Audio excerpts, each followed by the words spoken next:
শুধু এটা সভা করার জন্য না, এটার পরিকল্পনাটা ছিল আপনাদেরকে ইনভলভ করা, বাংলাদেশের দূরের থেকে দুঃখ প্রকাশ করা, হতাশা প্রকাশ করা, এটা তো কড়াকড়ি করে যাচ্ছে। এবার হতাশা এবং আতঙ্ক অনুভব না করে নিজেরা কিভাবে এটার সঙ্গে ইনভলভ হতে পারে, এটি ছিল বিষয়টা নিয়ে আমরা আলোচনা করছিলাম।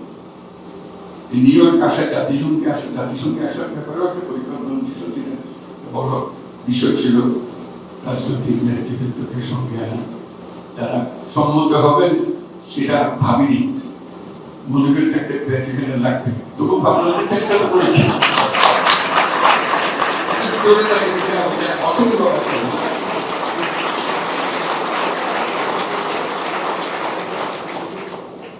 ওনাদের সম্মতি দেখে আমার মনে বাংলাদেশ সম্বন্ধে, বাংলাদেশের ভবিষ্যৎ সম্বন্ধে আমার আস্থা অনেক বেড়ে গেছে।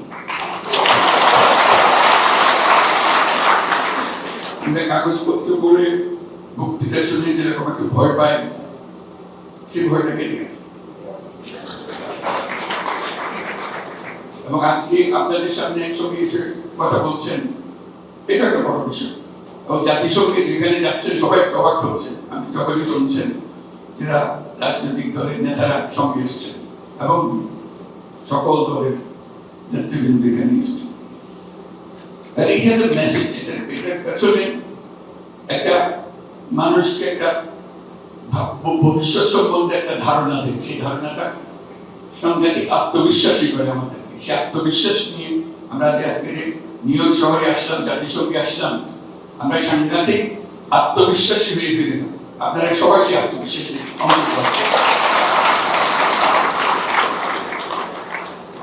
কারণ ছাত্ররা তাদের রক্ত দিয়ে যে সুযোগ সৃষ্টি করে দিয়েছে, সেটা শুধু একটি রাজনৈতিক সরকার পরিবর্তনের বিষয় ছিল না, এটা দেশের একটা পুনর্জন্মের বিষয়।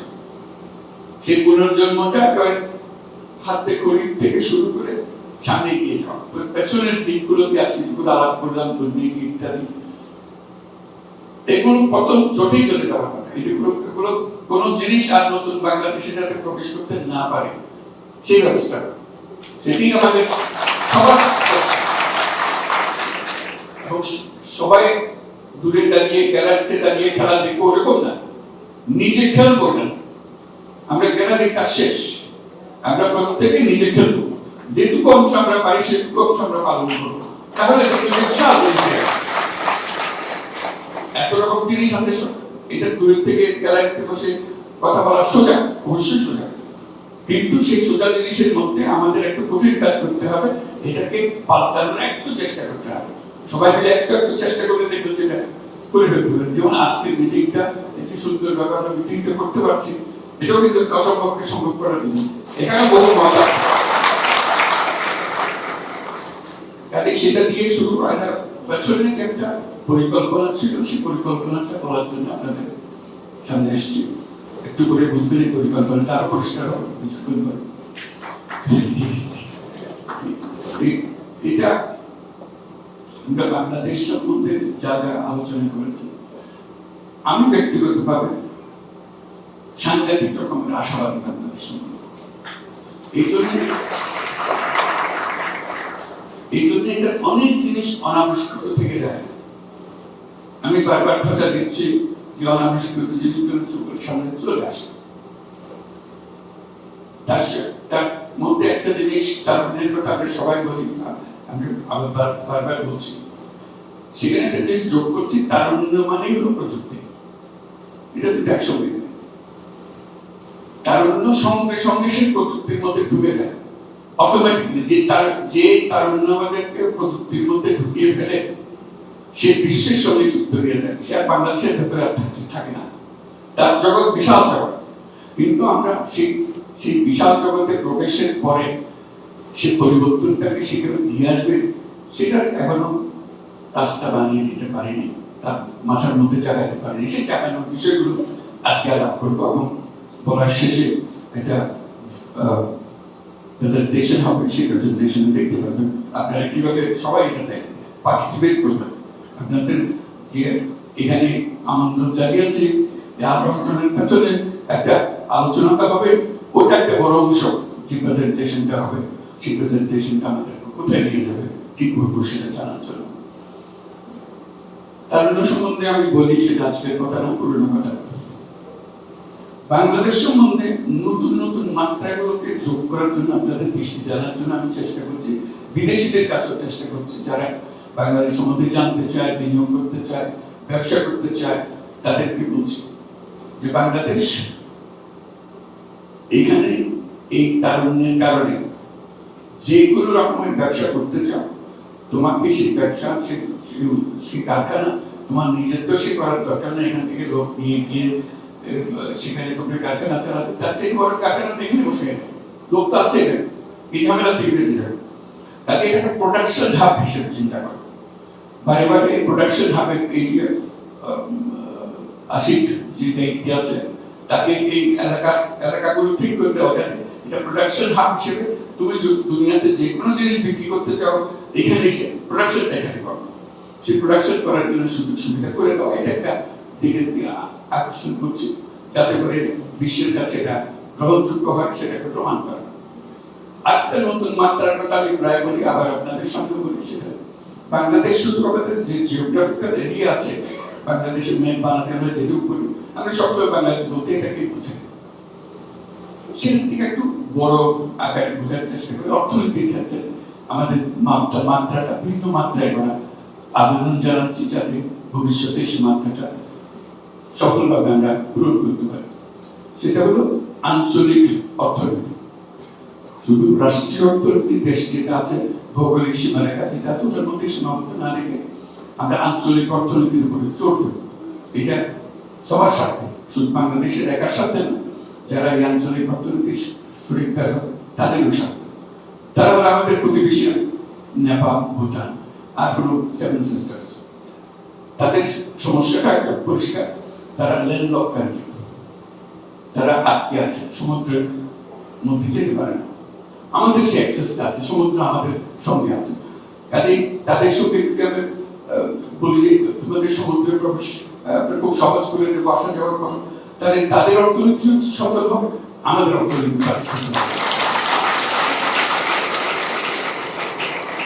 এবং ভারতকে নিয়ে আলাপ হচ্ছে, অনেকে বিরূপ মন্তব্য করছে, কিন্তু অনেকে সন্তুষ্ট যে এটা হওয়া উচিত।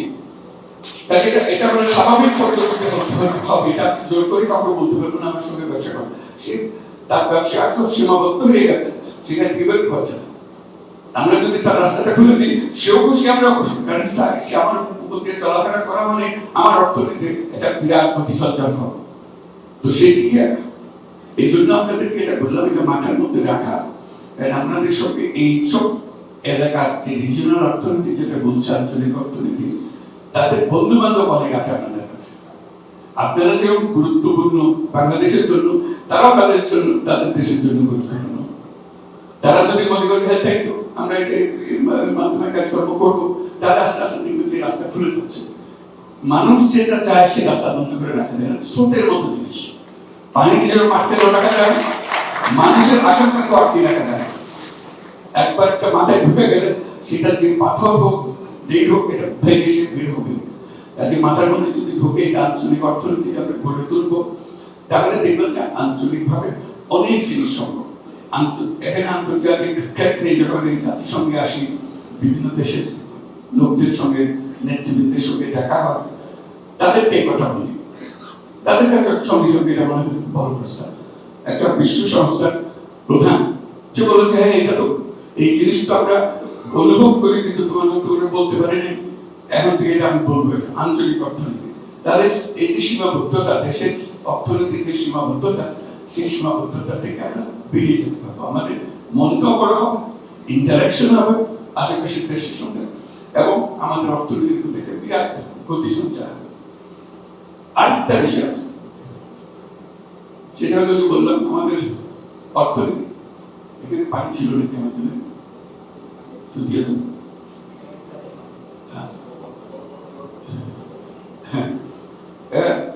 অর্থনীতি সীমাবদ্ধতার কথা আসে, শুকিয়ে যাচ্ছে।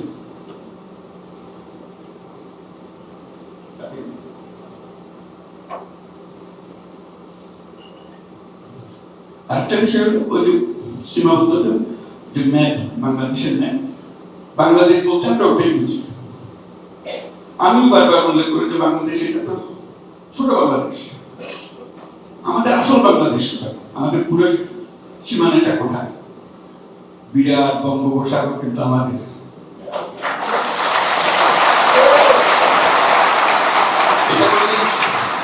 এটা কোনোদিন স্কুলের ছেলে মেয়েদেরকে বোঝায় না, কলেজ বিশ্ববিদ্যালয়ের ছেলে মেয়েদেরকে বোঝায় না। ম্যাপটা একে বাংলাদেশ শেষ, বাংলাদেশ শেষ হয়নি। বাংলাদেশের মাত্র অর্ধেক দিকে, বাকি অর্ধেক সমুদ্র, বিশাল। এখন থেকে আমি বলছি যে বাংলাদেশ বলতে তোমরা সমুদ্র সহ বাংলাদেশ দেখাবা, তো জানো এটা নেই। এটা তো অসম সম্পদ, মাটির নিচে যেরকম সম্পদ, পানির নিচে পানির উপরে সব সম্পদ। এটা আমি ছাড়বো কেন? ছাড় তো প্রশ্নই আছে না, এটাকে বাড়িয়ে দেওয়া হল। এটা অনেকটা এরকম, বিরাট দিঘি আছে বাড়ির সামনে, মাঝে মাঝে গিয়ে আমি বসে দিয়ে একটা মাছ ধরি, কিন্তু পুরো দিঘি মাছ একটা জাল ফেলি না। মনে হচ্ছে এটা শুধু পাড়ে করে বসে একটা বসে দিয়ে মাছ ধরার। তারপরে ওই ছেলেদের দিয়ে মাছ ধরে কিছু যায়, আবহাওয়াটা দেয় যে একটু ঘূর্ণিপাতার আশঙ্কা দেখা যাচ্ছে, ওইটুকু নিয়ে আমি সময় ওই পাড়ের সঙ্গে লাগানো। এত বড় মহাসমুদ্র যে আমার সামনে রয়ে গেছে, আমাদের চিন্তার মধ্যে বসে। তা আমি বারে বারে একটা চিন্তার মধ্যে ঢোকানোর চেষ্টা করছি। পুরো অর্থনৈতিক আয়োজনটা সমুদ্রকে কেন্দ্র করে, সমুদ্রকে চিন্তা করে করতে হবে। এখন আমরা বিভিন্ন দেশের সঙ্গে আলাপ করছি যে এই সমুদ্র কাজে লাগানোর জন্য আমাদের যা যা দরকার, জাহাজ দরকার, মাছ ধরার ট্রলার দরকার, প্রসেসিং দরকার, এগুলোর জন্য আমাদের প্রস্তুতি নেওয়ার জন্য।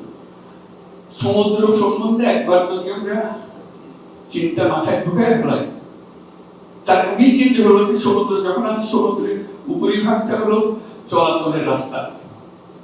দুনিয়ার যে কোনো জায়গা থেকে যে কোনো জায়গায় যাওয়া যায়, ওখানে রাস্তা বানাতে হবে না, জাহাজ লাগে, জাহাজ লাগে, বন্দর লাগে। আমরা একটা বন্দর, চট্টগ্রাম বন্দর নিয়ে বসে আছি বলে মারামারি কাটাকাটি করে, এটা নিয়ে নেবে করি, ওই একটা। সেটাও আবার সমুদ্র বন্দর নয়। আমরা যদি সমুদ্র বন্দর বলি, এটা নদীর একটা বন্দর। চট্টগ্রাম বন্দরে জাহাজ কিন্তু সমুদ্রে থামে না, কর্ণফুলী নদীতে গিয়ে থামে, কিন্তু সমুদ্রের বন্দর তো সমুদ্রের উপরে থাকবে। এই যে জলমা যে মাত্র আমরা বঙ্গোপসাগর তার উপকূল দিয়ে মাথার মধ্যে ঢোকাবো, তখন দেখা যাবে যে কক্সবাজার, মাতারবাড়ি সবকিছু এখন বিরাট গভীর সমুদ্র বন্দরের জন্য প্রস্তুত।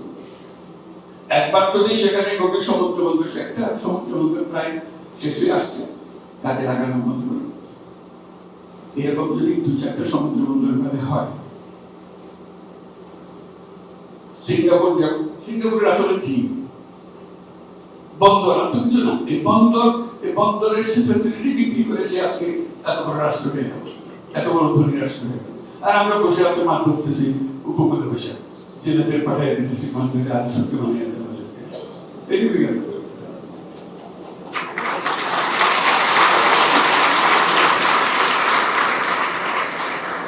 আমাদের মাথার মধ্যে এটা ঢোকাতে হবে। যদি এখন না বলতে এখন পারা যাচ্ছে, এখন পারা না যেতে না পারে, পারতে হবে। কিভাবে হবে সেগুলোর জন্যই আজকে এই যে প্রবাসী বাংলাদেশের কথা বলছি, আপনারা গবেষণাগারে আছেন, আপনারা এগুলো শিক্ষক শিক্ষা দান করেন, আমাদের বুদ্ধি সহযোগ দিবেন, সেগুলো নিয়ে যেইভাবে হবে এবং সেইভাবে করছে। এটিকে আমাদের দরকার। কাজে আমাদের এটার অভাব নাই। এটা তো বললাম সমুদ্রের উপরিভাগ, বন্দর, জাহাজ আর মাছ, এই তিনটা রেখা। মাঝখানে পানি, মাঝখানে মাছ। সমুদ্রের গভীরে তলদেশে গ্যাস, আমাদের গ্যাস কোনোদিন সমুদ্র থেকে পেয়েছি, কিন্তু আশেপাশের দেশগুলো সমুদ্র থেকে গ্যাস নিয়ে যাচ্ছে। কেউ কেউ বলছে আমাদের কাছে তারা নিয়ে যাচ্ছে, ওখানে সীমারে কাজ নেই, বর্ডার আছে, পাইপ দিয়ে তারা নিয়ে যাচ্ছে। আমরা নিজেদের আঙ্গুল তুষ্টি বসে বসে এটা কেন? এটাও একটা ফয়সালা হতে হবে। মাটির নিচে যদি গ্যাস, সমুদ্রের নিচে গ্যাস আছে, এটা নেই, সেটা কোনো সন্দেহ নেই। কতদূর আছে, কতটুকু আছে, কিভাবে আনতে হবে, আমরা যদি এনেও খেতে না পারি, এর থেকে আর দুঃখ কমানোর দুঃখ আমাদের আর কি থাকতে পারে। কাজে ওই দৃষ্টিভঙ্গি আনা যে আমাদের এই বিরাট সম্পদ, একটা হলো যে আমরা একটা আঞ্চলিক অর্থনীতি হিসেবে চিন্তা করবো, আমাদের সব কাজ করবো সেভাবে গড়ে তুলবো, যেহেতু আমরা সেই ফেসিলিটি নিতে পারি। আমরা সিঙ্গাপুরের কাছে কেন যেতে বাধ্য হই? যেহেতু সুযোগটা তার কাছে আছে, আমরা যেতে বাধ্য হই, তার লাভ আমাদের ভালো। আমরা ধরুন না আমরা সিঙ্গাপুরের সঙ্গে কাজ করবো বললে আমরা শেষ। কাজে আমরা যখন ফ্যাসিলিটি দিতে পারবো, সবাই আমাদের কাছে আসবে, যে যেখানেই থাকুক, তার রাজনৈতিক মতবাদ যেগুলো থাকবে চলে যায়, মানুষের স্বার্থের যে স্রোত, এটা ঠিক ঠেকাতে পারে। কাজে সেটুকু আমাদের কাজে এই হলো আরেকটা মাত্রা, যেটা কথা দেশের চিকিৎসাকে মাত্রাটা নতুন মাত্রার কথা বলছি। বাংলাদেশ হচ্ছে সীমাবদ্ধ ম্যাপ, যেটা এখানে সীমাবদ্ধ না। বাংলাদেশ সারা বিশ্বে ছড়ানো, আপনারা কিন্তু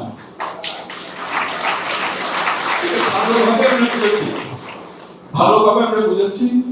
এই গণঅভ্যুত্থান, জনতার অভ্যুত্থানের সঙ্গে, ছাত্র অভ্যুত্থানের সঙ্গে তারা আমাদেরকে বাঁচান। আমাদের অর্থনীতি শেষ, কিচ্ছু নেই, একেবারে তলানি তলানি। বাঁচায় রাখলো ওকে রেমিটেন্স।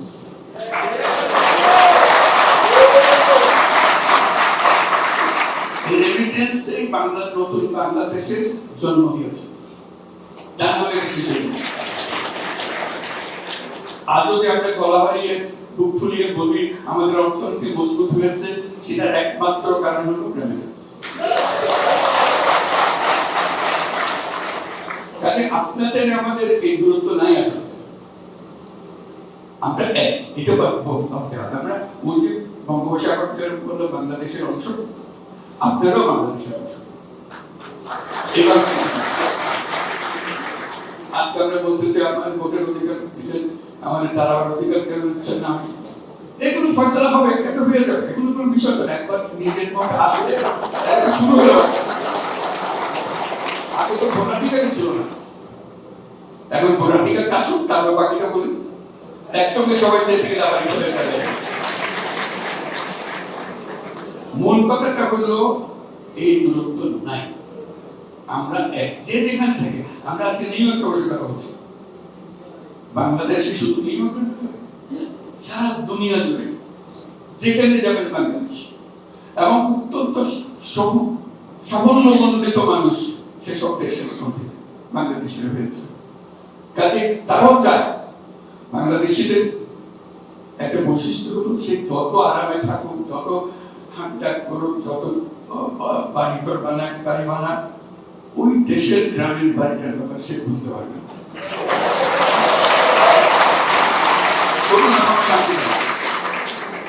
তার কিছু একটা করতেছে, কিছু একটা করতে হলে আমি কিভাবে করবো, কারোর উপর ভরসা করতে পারি না। চাচা তো ভেবে দিয়েছিলাম টাকা পয়সা, কিন্তু সব ফেল হচ্ছে। লাইন পেতেছি না। এখন আমরা বলছি যে আমরা লাইন করবো, আপনি কি করতে চান এটা আপনি নির্বিঘ্নে করবেন, একবার সম্পূর্ণ আস্থার সঙ্গে করবেন। সেখানে না পারলে সেটা কেন পারতেছেন না সেটাও বলবেন। সেটা আজকে যে প্রেজেন্টেশনটা হবে, সেই প্রেজেন্টেশন আপনাদেরকে অংশ করে দেবেন। আপনারা এখন থেকে বাংলাদেশের অংশ, একবার 100%।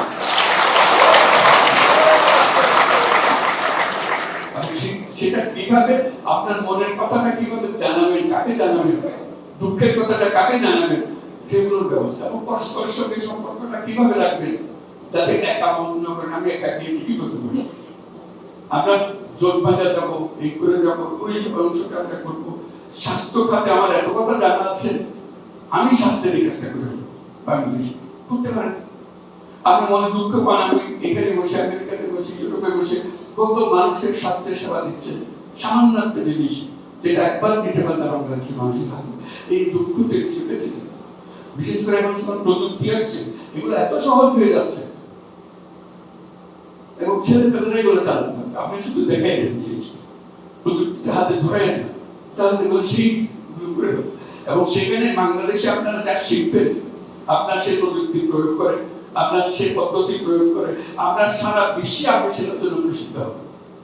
যেহেতু একটা সময় আপনি করে দিয়েছেন সেইগুলো বিষয়।